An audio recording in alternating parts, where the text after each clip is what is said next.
Good morning, students. Today we are going to start with chapter 20, pollution of water. We all know that 3/4 of Earth's surface is covered with water, and it is present in oceans, lakes, rivers, ponds, and in higher mountains in the form of glaciers. But still, we find scarcity of water in summers. So why is that scarcity of water? The reason is pollution of water. We have water, too much water, but still we have scarcity of water we have scarcity of pure water in summers. Why it is so? So let us study in this chapter. So water has one property, that it dissolves large number of substances in it. This property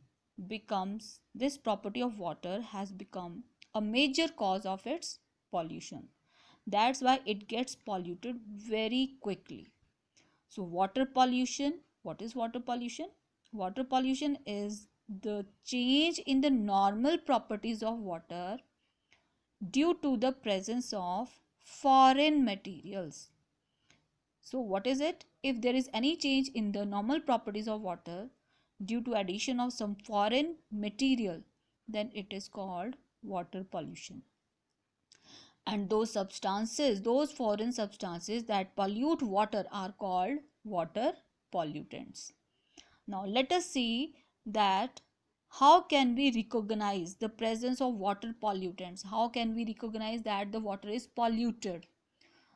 There are some uh, points we are given with, that is bad taste. If water has a bad taste, then it is polluted.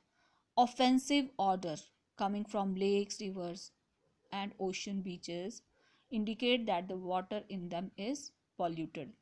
Unchecked growth of aquatic weeds, decrease in number of fish in water bodies, oil and grease floating on water.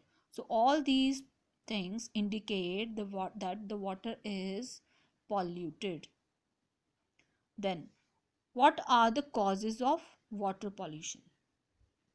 We have 6 causes given in our books related to water pollution.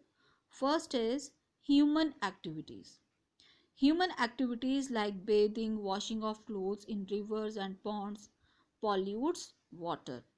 Second is industrial waste.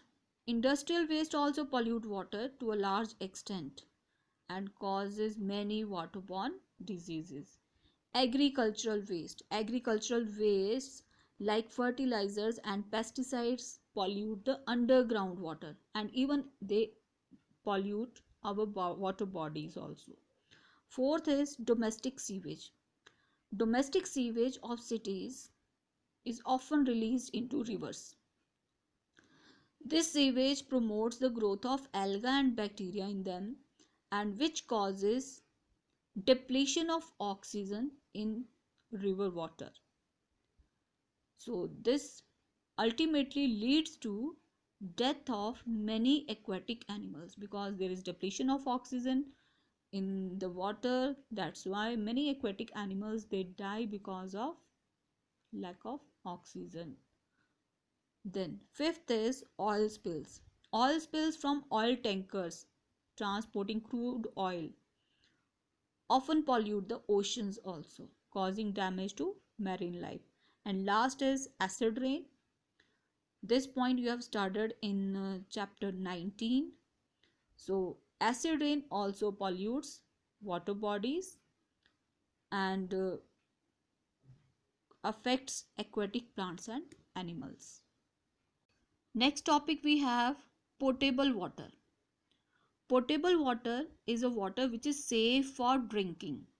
That is, which is good for drinking, which is safe for drinking and do not cause any waterborne disease like jaundice, diarrhea, etc. We have some parameters which are needed to be followed before water is supplied for drinking purposes. They are 5 in number. First is that water must be colorless and odorless.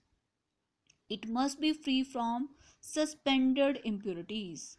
It must be tasteless and it must be free from microorganisms.